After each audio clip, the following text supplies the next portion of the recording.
താലിപ്പൊന്നി. രചന ഭദ്ര. അവതരണം മിത്രവിന്ദ.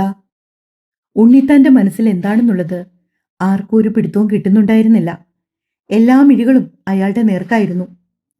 ഈശ്വരാ, ഇനി അടുത്ത കുരിശു വല്ലതും കണ്ടുവച്ചിട്ടാണോ ആവോ ഇങ്ങനെയൊരു സമ്മേളനം? ഡി ശിവ, നിന്റെ കാര്യം കട്ടപ്പുകയാവോടി? ദേവു പിറുപിറുത്തു. സത്യം പറഞ്ഞാല് വൈദുവും ദേവുവും ശിവയെക്കുറിച്ചോർത്ത് ആശങ്കപ്പെട്ടു. എന്റെ മകൾ ദേവയാനിയുടെയും കൃഷ്ണകുമാറിന്റെയും മകൻ വാസുദേവ് നാളെ നിശ്ചയിച്ചുറപ്പിച്ച മുഹൂർത്തത്തിൽ എന്റെ കൊച്ചുമകൾ ശിവലക്ഷ്മിയുടെ കഴുത്തിൽ താലി ചാർത്തും. കുറച്ച് നിമിഷങ്ങൾക്ക് ശേഷം ഉണ്ണിത്താൻ തന്റെ പുതിയ തീരുമാനം എല്ലാവരെയും അറിയിച്ചു. പലരും ഞെട്ടലോടെയാണ് ആ വാർത്ത കേട്ടത്. ഉണ്ണിത്താന്റെ വാക്കുകൾ മറ്റാരേക്കാട്ടിലും ഞെട്ടിച്ചത് 3 പേരെയാണ്: ദേവു, വൈദു, ശിവ. 3 ആൾക്കും കുറച്ച് സമയത്തേക്ക് ഒന്നും പറയാൻ കഴിഞ്ഞിരുന്നില്ല എന്നതാണ് സത്യം. ശിവയ്ക്ക് ശ്വാസം പോലും എടുക്കാൻ പറ്റുന്നില്ല.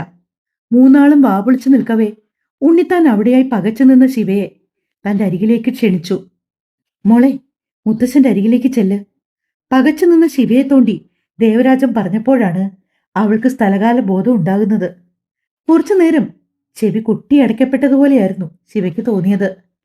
ഒന്നും അടിച്ചിട്ടാണെങ്കിലും ശിവ ദേവരാജന്റെ കൈകളിൽ കൈകോർത്ത് പിടിച്ച് മുത്തശ്ശന്റെ അരികിലേക്ക് നടന്നു. അവളുടെ ഉള്ളം കൈയിലെ തണുപ്പും വിറയലും മനസ്സിലാക്കിയ ദേവൻ അവളെ ഒന്നുകൂടി ചേർത്ത് പിടിച്ചു. ഒന്നുമില്ലട കണ്ണാ, എന്തിനാ വിഷമിക്കുന്നേ? അത്രമേൽ സ്നേഹത്തോടെ ആ പിതാവ് അവളോട് പറഞ്ഞു. അവളുടെ കണ്ണുകൾ നിറഞ്ഞു. അപ്പോഴേക്കും അടുത്തേക്ക് ചെന്ന ശിവയെ ഉണ്ണിത്താൻ തന്റെ ഇടതുഭാഗത്തേക്ക് ചേർത്ത് നിർത്തി. ശിവ ഇപ്പോഴും ഞെട്ടലിൽ നിന്നും മുക്തി നേടിയിട്ടില്ല. നിങ്ങൾക്ക് രണ്ടാൾക്കും സമ്മതമല്ലേ? ശിവയും വസുവിനെയും നോക്കി ഉണ്ണിത്താൻ ചോദിക്കുമ്പോൾ അവളുടെ കണ്ണുകൾ ഉണ്ണിത്താന്റെ വലതുവശം ചേർന്ന് നിൽക്കുന്നവനിൽ ഒന്ന് പാളി വീണിരുന്നു. നിന്റെ ഏട്ടനെ കല്യാണം കഴിക്കുന്നതിലും ഭേദം വാഴയായിരുന്നല്ലടി ദേവു? വൈദു ടെൻഷനിൽ നഖം കടിച്ചുകൊണ്ട് ദേവുവിനോട് ചോദിച്ചപ്പോൾ അവൾ എന്തുത്തരം പറയണം എന്നറിയാതെ അവളെ ദയനീയമായി നോക്കി. മുത്തച്ഛന്റെ പെട്ടെന്നുണ്ടായ ഭാവമാറ്റത്തിന്റെ കാരണം ഇപ്പൊ എല്ലാവർക്കും മനസ്സിലായി. ഇത്ര നേരവും അലട്ടാത്ത ആശങ്കകൾ ശിവയിലേക്ക് വിരുന്നെത്തി. ജീവിതത്തിൽ ഒരിക്കൽ പോലും വസുവേട്ടനെ വിവാഹം കഴിക്കേണ്ടി വരുമെന്ന് കരുതിയിട്ടില്ല. അങ്ങനെ ചുമ്മാതെ പോലും ചിന്തിച്ചു നോക്കിയിട്ടില്ല. കാരണം കണ്ടുപൊട്ടിയ നാൾ മുതൽ ഇന്നുവരെയും കണ്ടാൽ യുദ്ധം ചെയ്യുന്ന പോരുകോഴികളെ പോലെയായിരുന്നു ഞങ്ങൾ. ഒരിക്കലും യോജിച്ചു പോകാത്ത, എല്ലാത്തിലും വിരുദ്ധ അഭിപ്രായങ്ങളും ഇഷ്ടങ്ങളും സ്വഭാവവുമുള്ള 2 വ്യക്തികൾ. എനിക്ക് ഈ വിവാഹത്തിന് താല്പര്യമില്ല എന്ന് പറയാൻ അവളുടെ ഹൃദയം വെമ്പൽ കൊണ്ടു. ഒരു വേള മുത്തശ്ശൻ തന്നെ കുടുക്കിയതാണോ എന്ന് പോലും ശിവ ചിന്തിച്ചു. കൂടി നിൽക്കുന്ന ഈ ബന്ധുമിത്രാദികളുടെ മുൻപിൽ വെച്ച് മുത്തശ്ശനെ ധിക്കരിക്കാൻ തനിക്ക് എങ്ങനെ സാധിക്കും? ഒരുപക്ഷെ അച്ഛനെയും അമ്മയും ഒക്കെ കാട്ടി ശിവ സ്നേഹിച്ചിരുന്നത് മുത്തശ്ശനെയായിരുന്നു. പുറമെ പലർക്കും ഗൗരവക്കാരനായ മുത്തശ്ശൻ തന്നോട് മാത്രം അങ്ങനെ ആയിരുന്നില്ല. അങ്ങനെയുള്ള മുത്തശ്ശനെ ഈ സദസ്സിന്റെ മുന്നിൽ വെച്ച് അപമാനിക്കാൻ തനിക്ക് സാധിക്കുമോ? ഒന്നിനു പിറകെ മറ്റൊന്നായി ശിവയിൽ ആശങ്കകൾ സ്ഥാനം പിടിച്ചു. തന്റെയും വസുവേട്ടന്റെയും ദേവുവിന്റെയും വൈദുവിന്റെയും മുഖമൊഴുകി എല്ലാവരും ആഹ്ലാദത്തിലാണ്. വർഷങ്ങളായിട്ട് കുടുംബത്തിലുണ്ടായിരുന്ന ഒരു പിളർപ്പാണ് ഈ വിവാഹം കൊണ്ട് ഒന്നാകാൻ പോകുന്നത്. ശിവയ്ക്ക് എന്തു പറയണമെന്നറിയില്ല. ഈ വിവാഹം നടന്നാൽ അതൊരു വൻ പരാജയം തന്നെയായിരിക്കും. താൻ സമ്മതമല്ലെന്ന് പറഞ്ഞാൽ ഒരിക്കലും മറ്റാരും ഈ വിവാഹത്തിന് തന്നെ നിർബന്ധിക്കില്ല. പക്ഷെ അത് പിന്നെ വലിയ വിഷമങ്ങൾക്ക് വഴിതെളിക്കും. ശിവയുടെ മനസ്സ് ഉത്തരം കിട്ടാത്ത ചോദ്യങ്ങളിൽ അലയുകയാണ്. വസുവേട്ടൻ ഒരിക്കലും ഈ വിവാഹത്തിന് സമ്മതിക്കില്ല. കൂരിരുട്ടിൽ തെളിയുന്ന മിന്നാമിന്നിയുടെ ഇത്തിരി വെട്ടം പോലെ ആ ചിന്ത ശിവയുടെ മനസ്സിലെ സംഘർഷങ്ങൾക്ക് അയവ് വരുത്തുവാൻ സഹായിച്ചു. സമ്മതമാണ്. ശിവ എന്തെങ്കിലും പറയും മുന്നേ വസുവിന്റെ ഉറപ്പാർന്ന ശബ്ദം അവിടെ മുഴങ്ങി. സമ്മതമാണ്. അവളുടെ കാതുകളിൽ ആ ശബ്ദം പ്രകമ്പനം കൊള്ളിച്ചു. അവൾക്ക് ആ വാക്കുകൾ ഇപ്പോഴും അവിശ്വസനീയമായിരുന്നു. ഇല്ല, വസുവേട്ടൻ ഒരിക്കലും സമ്മതിക്കില്ല. അവളുടെ മനസ്സ് വീറോടെ പിന്നെയും പിന്നെയും പറഞ്ഞുകൊണ്ടിരുന്നു. കുട്ടിക്ക് സമ്മതക്കുറവൊന്നും ഇല്ലല്ലോ അല്ലേ? മുത്തച്ഛന്റെ സ്നേഹത്തോടെയുള്ള ചോദ്യത്തിന് ഉത്തരം പറയും മുന്നേ കണ്ണുകൾ ആകാംക്ഷയോടെ വസുവേട്ടനിലേക്ക് പാഞ്ഞു. ആ മനസ്സിൽ എന്താണെന്ന് പിടികിട്ടാത്തതുപോലെ നിഗൂഢമായിരുന്നു ആ മുഖത്തെ ഭാവങ്ങളും. എപ്പോഴെങ്കിലും ഒരു എതിർപ്പ് വസുവേട്ടനിൽ നിന്നും ഞാൻ പ്രതീക്ഷിച്ചിരുന്നു. പറയൂ കുട്ടി, എതിർപ്പെന്തെങ്കിലും ഉണ്ടോ? എന്നിൽ നിന്നും പ്രതികരണം ലഭിക്കാതെ വന്ന് മുത്തശ്ശൻ പിന്നെയും ചോദിച്ചു. വസുവേട്ടന്റെ ഉൾപ്പെടെ എല്ലാവരുടെയും ശ്രദ്ധ എന്നിലാണ്. അവളുടെ കണ്ണുകൾ ദേവുനും വൈദ്യുവിനും വേണ്ടി പരതി. ഒരു സൈഡിലായിട്ട് തന്നെയും ശ്രദ്ധിച്ചിരിക്കുന്നവരെ കണ്ടപ്പോൾ ശിവയുടെ കണ്ണുകൾ നിറഞ്ഞു. എന്റെ വേദന മനസ്സിലാക്കിയ പോലെ അവർ എന്നെ നോക്കി കണ്ണു ചിമ്മി. ഞങ്ങളുണ്ട് കൂടെ എന്ന് പറയും പോലെ. മോളെ, ദേവരാജൻ ശിവയുടെ അടുത്തേക്ക് വന്ന് അവളുടെ കൈകളിൽ പിടുത്തമിട്ടു. മനസ്സിൽ എന്തായാലും മോള് പറഞ്ഞു, മോൾക്ക് കൂടി ഇഷ്ടമാണെങ്കിൽ മാത്രമേ ഈ കല്യാണം നടക്കൂ. അച്ഛന്റെ വാക്കുകൾ ഒരുപാട് സന്തോഷം നൽകുന്നതാണെങ്കിൽ കൂടി അതെന്നെ കുറെ കൂടി വേദനിപ്പിച്ചു. ഈ കല്യാണം നടന്നാൽ സന്തോഷിക്കുന്ന ഒരുപാട് മനുഷ്യരുണ്ട്. എന്റെ സ്വാർത്ഥത കാരണം അവരുടെ സന്തോഷം തല്ലിക്കെടുത്താൻ ഞാൻ ആഗ്രഹിക്കുന്നില്ല. എനിക്കും സമ്മതമാണ്. വസുവേട്ടനെ അപ്പച്ചയും ചേർത്ത് പിടിച്ച് സ്നേഹത്തോടെ സംസാരിക്കുന്ന മുത്തശ്ശൻ. ആ ചിത്രം എന്നും മായാതെ നിൽക്കാൻ ഞാൻ കാരണമാകുമെങ്കിൽ അങ്ങനെ ആവട്ടെ. ശിവ അങ്ങനെ ഓർത്തുകൊണ്ടാണ് സമ്മതം പറഞ്ഞത്. വസുവേട്ടൻ എന്നെ ആശ്ചര്യത്തോടെ നോക്കുന്നത് മിഴിക്കോണിൽ കൂടി ഞാൻ കണ്ടിരുന്നു.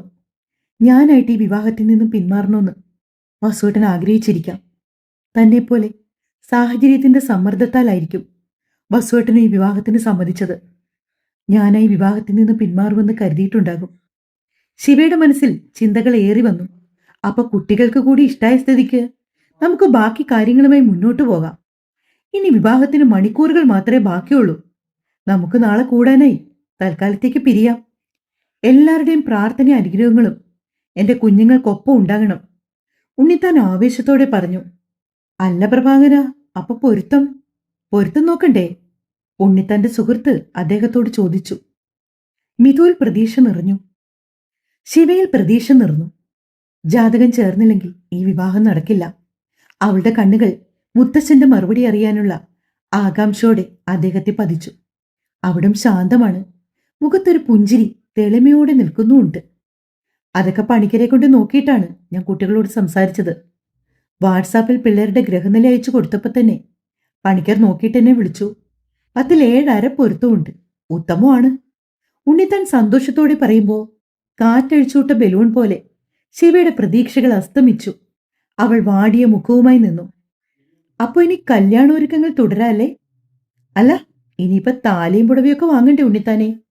മുത്തച്ഛന്റെ ആത്മാർത്ഥ സ്നേഹിതന്റെ കമന്റ് എന്റെ തലയ്ക്കുള്ള അവസാന അണി അടിയുറപ്പിച്ചു. ദേവരാജ, ഇന്ദ്ര, കടകൾ അടയ്ക്കും മുന്നേ വേണ്ട കാര്യങ്ങളൊക്കെ നടത്തിക്കോ. ലക്ഷ്മണ, ചെക്കന്റെയും പെണ്ണിന്റെയും കൂട്ടുകാർ ഇപ്പൊ നമ്മൾ തന്നെയാണല്ലോ. കൃഷ്ണന്റെ വീട്ടുകാരെ കൂടിയൊക്കെ വിവരം അറിയിക്കുക. ഇനിയൊട്ടും നേരം കളയാനില്ല. എല്ലാവരും ഓരോന്ന് ഏറ്റെടുക്കൂ. നാളത്തെ വിവാഹം കേമോ ആയിരിക്കണം. മുത്തശ്ശൻ തിടുക്കം കൂട്ടി. തൽക്കാലം മന്ത്രകോടിയും താലിയും മാലയൊക്കെ വാങ്ങാം. പിന്നെ കൃഷ്ണന്റെ വീട്ടുകാരെ ഇപ്പൊ തന്നെ അറിയിച്ചേക്കാം മോനെ. വസു, നിന്റെ അഭിപ്രായം എങ്ങനെയാണ്? എല്ലാം ഞങ്ങൾ പോയി വാങ്ങിയാൽ മതിയോ? വസു ആ ചോദ്യം ഒട്ടും പ്രതീക്ഷിച്ചില്ല. ശിവയ്ക്ക് അവന്റെ മുഖത്തേക്ക് നോക്കാൻ പോലും തോന്നിയില്ല. അവന്റെ മുഖത്തേക്ക് നോക്കുന്നില്ലെങ്കിൽ പോലും അവന്റെ മറുപടി കേൾക്കാൻ അവളുടെ കാതുകൾ ആവേശം കാട്ടി. അത് താലിയും മന്ത്രകോടിയും ഞാൻ വാങ്ങാം അമ്മാവ. വേറെയൊന്നും ഇല്ലല്ലോ ഇനി. വസു അല്പം മടിച്ചിട്ടാണെങ്കിലും പറഞ്ഞൊപ്പിച്ചു. എന്നാ പിന്നെ അങ്ങനെ ആവട്ടെ, ദേവരാജൻ സന്തോഷത്തോടെ പറഞ്ഞു. വസുവും ദേവും കൃഷ്ണകുമാറും ദേവയാനിയും കൂടി ഉടനെ തന്നെ പുറപ്പെട്ടു. ബൈദുവിനെ കൂടെ കൂട്ടാൻ ദേവു ആവുന്നത്ര നോക്കി. എങ്കിലും ശിവയുടെ അവസ്ഥ അറിയുന്നതുകൊണ്ട് അവൾ അവർക്കൊപ്പം പോയിരുന്നില്ല. വസു നല്ല കുട്ടിയാണ്. അവനുള്ളപ്പോ മറ്റൊരു ബന്ധം നിനക്ക് വേണ്ടി തേടിപ്പോയത് മുത്തച്ഛൻ ചെയ്ത തെറ്റ്. സാരമില്ല, നമുക്ക് വിധിച്ചത് സമയമാകുമ്പോൾ നമ്മളിൽ എത്തൂന്ന് പണ്ടുള്ളവര് പറയുന്നത് എത്ര ശരിയാ. എന്റെ മോൾക്ക് വിധിച്ചത് വസൂനിയാ. ഈ ഒരു വിവാഹം കൊണ്ട് മുത്തശ്ശിയുടെ ആത്മാവ് ഒരുപാട് സന്തോഷിക്കുന്നുണ്ടാകും. ശിവയെ ചേർത്ത് നിർത്തി പറയുമ്പോൾ അദ്ദേഹത്തിന്റെ മിഴികളിൽ നീർത്തുള്ളികൾ സ്ഥാനം പിടിച്ചിരുന്നു. അതുകണ്ട് ശിവയുടെ കണ്ണുകളും നിറഞ്ഞു. മരണ വീടിന് തുല്യമായി നിന്നിരുന്ന വീടിന്റെ അന്തരീക്ഷം തന്റെ ഒരു സമ്മതം കൊണ്ട് എത്ര പെട്ടെന്നാണ് സന്തോഷപൂരിതമായത്. ഈ സന്തോഷങ്ങളുടെ ആയുസ് നൈമിഷികമായിരിക്കുമോ? ശിവയുടെ മനോവേദന ഇരട്ടിയായി. ശിവയുടെ നെറുകയിൽ തലോടിക്കൊണ്ട് ഉണ്ണിത്താൻ അയാളുടെ മുറിയിലേക്ക് പോയി. ബാക്കിയുള്ളവരെല്ലാവരും അവരുടേതായ തിരക്കുകളിലേക്ക് ഊളിയിട്ടപ്പോ ശിവയും ബൈത്തുവും മാത്രമായി മാറി. എന്നാലും ശിവ, വസുവേട്ടനെ കല്യാണം കഴിക്കാനുള്ള ധൈര്യം നിനക്ക് എവിടുന്ന് കിട്ടി? ഞാനും ദേവോ ഒരിക്കലും കരുതിയില്ല. ഏട്ടൻ സമ്മതിച്ചാലും നീ സമ്മതിക്കൂന്ന്. ബൈതുവിന്റെ കണ്ണുകളിൽ അത്ഭുതമാണ്.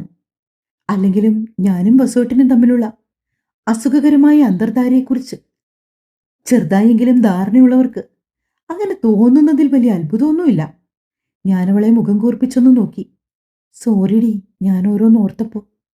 അവൾ പറഞ്ഞത് അബദ്ധമായല്ലോ എന്നൊരു എക്സ്പ്രഷൻ ഇട്ടുകൊണ്ട് പറഞ്ഞു.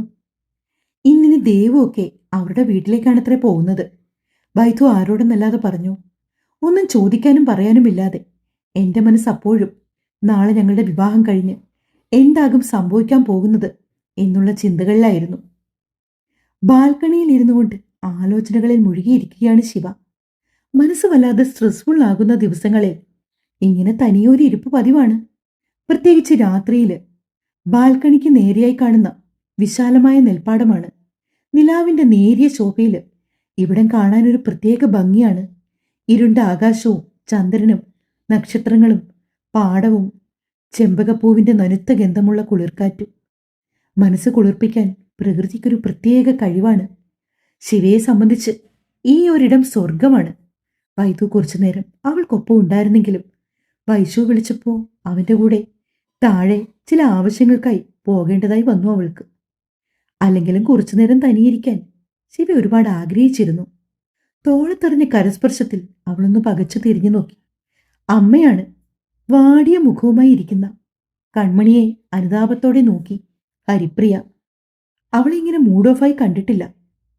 എപ്പോഴും ചിരിച്ചുല്ലസിച്ച് കുസൃതികൾ കാട്ടി നടക്കുന്നവളാണ്. അങ്ങനെയുള്ളവളുടെ മൗനവും തളർച്ചയും ആ അമ്മയെ വല്ലാതെ വേദനിപ്പിച്ചു. മോൾക്ക് പെട്ടെന്ന് വസുവിനെ ഉൾക്കൊള്ളാൻ കഴിയില്ല എന്ന് അമ്മയ്ക്കറിയാം.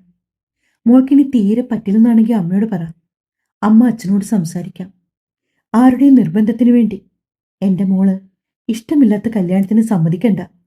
ജീവിതാവസാനം വരെ സന്തോഷങ്ങളും സങ്കടങ്ങളും ഉയർച്ചകളും താഴ്ചകളും എല്ലാം ഷെയർ ചെയ്യാൻ, സന്തോഷവും സമാധാനവും നിറഞ്ഞ ഒരു കുടുംബം ഉണ്ടാകുവാൻ ജീവിത പങ്കാളിയെ തിരഞ്ഞെടുക്കുന്ന പരീക്ഷണമാണ് വിവാഹം. ചിലരുടെ തീരുമാനമെങ്കിലും അത് തെറ്റിപ്പോകാറുണ്ട്. നീയും വസുവും തമ്മിൽ പരസ്പരം സ്നേഹത്തോടെ സംസാരിക്കുന്നത് പോലും ഞാൻ ഇതുവരെ കണ്ടിട്ടില്ല.